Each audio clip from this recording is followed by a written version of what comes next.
What's up guys, I am back again for another Zoids model kit review. So this time around we're doing another Kotobukiya high-end master model, and I'm pretty excited about this one because this one after construction ended up being one of my favorites, one of the ones that I'm the most satisfied with. And I know I keep saying that every time I review one, but I really just can't emphasize enough how dissatisfied I was with that Kotobukiya HMM Blue Blade Liger, and how hopeful I am that the majority of all the other kits I end up purchasing and building will have better build quality and stability than that. And so far that's ended up being true with the Lightning Sykes, the Shadow Fox, and now this, and the 3-4 other kits I have left to build. So I finished building this guy right around the beginning of the year, and it was snowing out, and it was a perfect opportunity. We actually lost power that day, so I decided to spend that entire day finishing this guy and completing him. So you'll see the pictures of him in the snow pretty soon.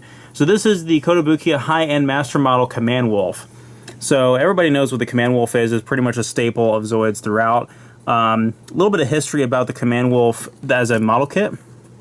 So the Command Wolf was first introduced in the 1980s Zoids 2 series.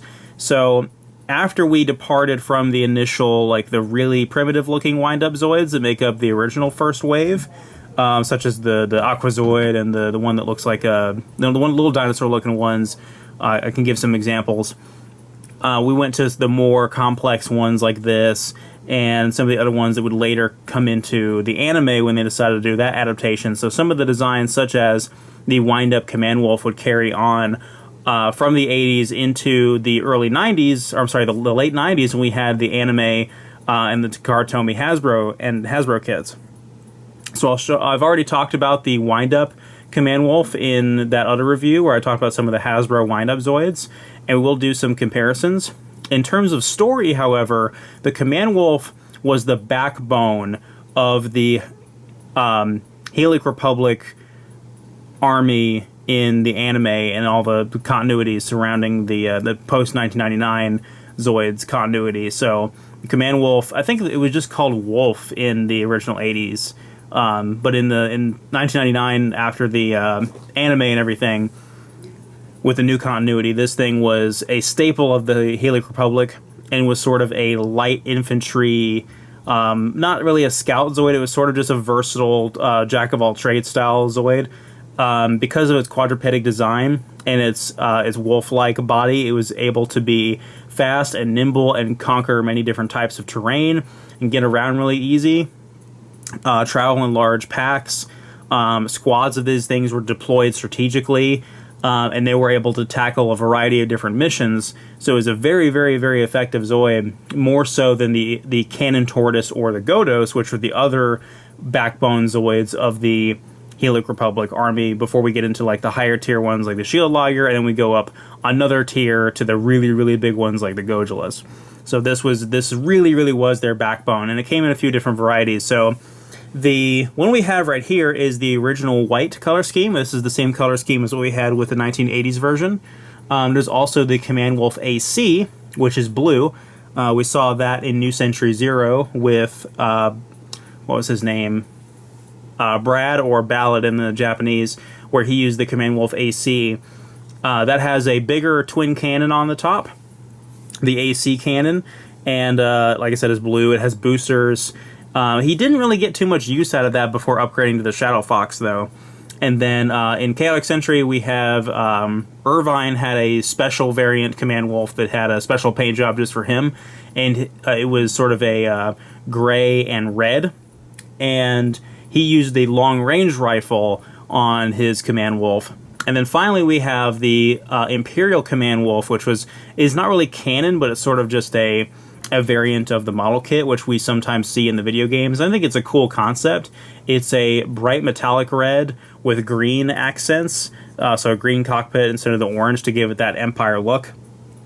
I was always adamant that the Gylos Empire never used Command Wolves, that they had Attack Cats instead, that the Attack Cats or Hellcats were the opposing opposites of these things, where they were a little bit smaller, but a little bit in greater numbers, and they had stealth capabilities where these did not. So that was kind of where the contrast came to be. I didn't like that in Zoids Assault, the video game, both factions had Command Wolves, and while the Command Wolves in Zoids Assault are pretty cool, and I like seeing them with that really gritty, dirty look to them. They compromise some of the details off of the designs to make them fit the aesthetic of Zoids Assault, which I didn't like. And it's also hard to tell like which Zoid is on which side, because the colors don't matter.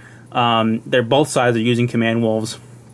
It just seems silly to me. So in Zoids Assault, they clipped off the ears and some of the other details and just made them look a lot more simplistic.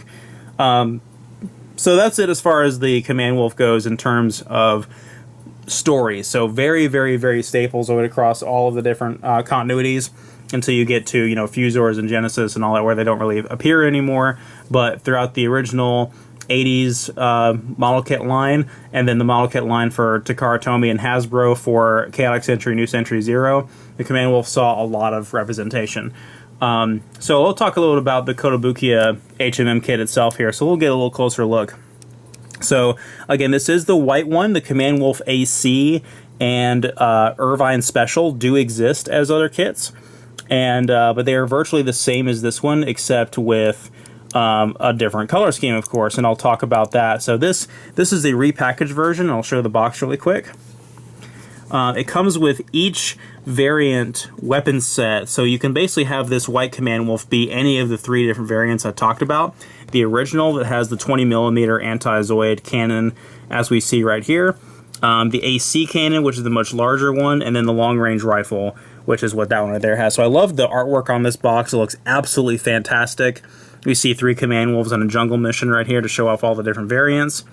And the detail in this is absolutely amazing. Shows off all the placement of all the decals. The color really pops out really nice, and then we get a great view of the cockpit with the pilot and the controls on the inside. So just absolutely amazing, amazing art on this. This box came actually heavily damaged when I bought it, though, so I'm not crazy about that. I was kind of disappointed when it showed up, but this box is actually, it's about the same dimensions on the surface, but it's much, much thicker than the box for the Shadow Fox and the Lightning Sykes, and the reason for that is because it comes with the other weapons, which do make up a pretty sizable portion of the inside of the frames where you clip off the pieces. So there's a lot of value to this kit for sure. So one thing I think is really cool, the basic color scheme we have here is this drab gray with the white. I really do like the way that the white looks. We also have orange plugs, orange caps, which is really interesting. And then we have the gold metallic feet, which I think is great, and gold metallic teeth. The teeth just look absolutely fantastic. I'm really, really happy with how that turned out. The cockpit looks really good. One thing that's true about this kit and the Takara Tomy and Hasbro one is that the control console is articulated, and it comes down on top of the pilot to where you can put the pilot in there and then move the console in place to where it really looks like they're holding it and controlling it, which I think is amazing. I do actually have the Android pilot in there. I know I normally don't do that for the Kotobukiya kits. There's also, if we look at the 20mm AC, the 20mm anti-Zoid rifle, we see that there's a spot in there for a gunner as well, so that's pretty interesting. The tail is articulated, great articulation at the knees and at the feet, although I'm not going to push my luck with that too much. And then these exhaust, it's big exhaust pipes out here. They're not really boosters at all. But the cannon has pretty good articulation. I like that where the 2 barrels sit is like on opposite sides of either ear, and it's high enough above the body to give us some good reach there. So quickly I want to do a comparison with the Hasbro Command Wolf. So again, I talked about the Hasbro Command Wolf in a separate video, so definitely go check that out if you want to know more about this kit. But this kit is an absolute Frankenstein monster right now, because I didn't take very good care of it as a kid, and a lot of pieces on it are broken. So this is the blue Command Wolf AC from New Century Zero. The Command Wolf, the white one, never appeared in the Hasbro lineup, and the Irvine Command Wolf appeared later after I would feasibly be able to purchase it, so I never had a chance to own the Irvine Command Wolf either, which is a little bit weird considering the Chaotic Century anime came first, and yet they released this kit first in English, but whatever. Yeah, this kit is an absolute Frankenstein monster because of how many things were broken on it. So for instance, this cannon right here is supposed to have a base that allows it to attach to the center interchangeably with the AC cannon, which is what we have here. The big fins on the AC cannon are broken, so it has the little blasters from the Terra Striker on there, and it has these cannons right here from the Red Horn, which I should probably put back on the Red Horn. They really don't need to be there. So yeah, this thing is an absolute just cluster of mess, and one of the panels is broken off over here. It's a disaster, but I still really do love this kit, and I've taken decent enough care of it. It's not terribly scratched or dusty or anything. And you can see the boosters down here. So again, as far as how the two compare, they're virtually the same in terms of size and scale, and there's not as many. I don't have as many issues with how they look next to each other as much as I do with the Blade Liger, where the HMM Blade Liger does look considerably different. But there's definitely some things they really brought up the proportions in a meaningful way with the Kotobukiya Command Wolf in a way that I really do like. So you can see the little exhaust pipes back here are much, much larger on the Kotobukiya. This is the 20mm anti-Zoid cannon. As you can see, it's very short, and the cockpit is exposed up there. There's not a whole lot of detail to it. Again, that's how it looked in the 80s version. This is much, much larger, much more menacing. It just looks better on the Zoid, and it does have an actual closed canopy cockpit there. So overall, the changes they made, as well as making the shoulders just a little bit more broad and level with the back a little bit to make it look more like a canine. The back is also a little bit thicker in this white panel right here. So yeah, the changes they made I all thought are excellent, excellent changes. I just had to show you guys the side-by-side comparison so you guys have a frame of reference when I talk about these different weapon sets. So here's the Command Wolf with the long-range rifle. So again, the 20mm anti-Zoid cannon in Zoids Battle Legends, as you guys know, does like virtually no damage and is incredibly weak and takes forever to kill anything. But the long-range rifle is much, much more effective. It's actually the most effective in-game as to any of these three weapons, but that doesn't really mean anything in terms of the anime continuity or the quality of the model kit build. So, again, the long-range rifle looks incredibly different compared to how it did in the anime or on the original kit. I don't have a long-range rifle from the original kit to compare to. But one thing that's cool is it does have these other two barrels on the side here. The center barrel looks really, really cool. And again, it has a rather concealed cockpit that would open up, and I don't have the other... I'm sure he's in the box here, the other pilot that would go in there. But yeah, that's a really cool look for this guy. One gripe I will say about the long-range rifle is that when you take off the 20mm anti-Zoid cannon, these pegs right here come out, and the base that attaches the cannon, you can see it in there, remains. And so the long-range rifle sits very, very, very close to just smack there on the top of his head. I wish there was a way to extend it off the body just a little bit more so you could actually articulate it. It's very difficult to get any kind of meaningful angle with this thing. Like, you can try to rotate it, but it's just going to keep hitting things. So you kind of have to move it over his ears and then rotate it down to get any kind of meaningful angle. But the poses you are able to pull off with it, if you can like angle his shoulders out and like really get a good pose in there, you can accomplish some pretty incredible stuff with the long-range rifle attached. So I think that's pretty impressive.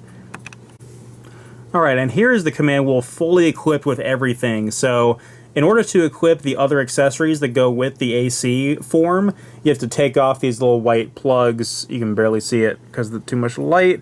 You have to take those off of the legs in order to fit these pieces on there. And then you can attach the boosters that go on the back legs. And then there's some additional weapons that go on the front legs. This little machine gun right here, which I think is awesome. It rotates up and down, and the barrels spin around much like the Gatling gun on top of the Shadow Fox. Totally did not need that, but that's such an awesome little addition. And then there's also a little missile pod on this side. So great, great little weapon add-ons that just make this thing look so much more fierce. Even though it didn't even really need it, because like I said, the AC cannon, the way it is on its own, if I can make the barrels look symmetrical, it looks awesome. It looks really incredible. It's got like a little radar dish in the center there. It's got the fins on the side like I talked about, which again are bigger and much more prominent on this one than on the Command Wolf AC, the Hasbro one that I have, as I showed you. This one does not have a cockpit anywhere on it, which is fine because I guess according to continuity it doesn't need one. But again, the details on this are just fantastic. You get these little support beams right here that keep the big fins on, and then I love the way that the barrels flare out with this, I guess it's a... not a suppressor, but maybe like a heat shield where, you know, the barrels get really hot. It's just an extra muzzle protector right there. So, again, just looks absolutely incredible. Not my favorite way to display it because I know that this guy does not start out like this. So I think I'd prefer usually to display with just the standard 20mm anti-Zoid cannon, which is fine, but it's however you want to do it. Again, this is a highly customizable kit, and if you have multiple of them, then you get to experiment with different combinations of the different weapons, of course. And if you have either the HMM Command Wolf AC, which also exists, or the HMM Irvine Command Wolf, they all come with all three of these weapons. So you can experiment any way that you want. Canonically, this white one would have this weapon, and then canonically the Irvine one would have the long-range rifle, and canonically the AC would have this configuration, but it's really whatever you want to do with it.